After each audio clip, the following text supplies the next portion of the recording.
ಏನ್ ಮಾಡಕ್ಕಾಗಲ್ಲ ಸರ್. 40-50 ವರ್ಷದಿಂದ ಇಲ್ಲ ಊಟ ತಿಂದಿದೆ. ಹೌದು ಸರ್. ಎಲ್ಲಿ ನನ್ನ ಮಕ್ಕಳು ಎಲ್ಲಿ ಸಿಗ್ತಾರೆ ನಮ್ಮ ಕೈಗೆ?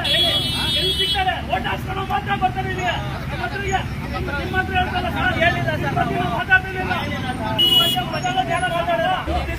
ಒಂದು ವಾರಕ್ಕೆ 40,000 40,000 ಹತ್ರ ಕೊಡ್ಬೇಕು. ಸರ್ಕಾರ ಮಾಡಬೇಕು. ಜೀವನ ಮಾಡೋದು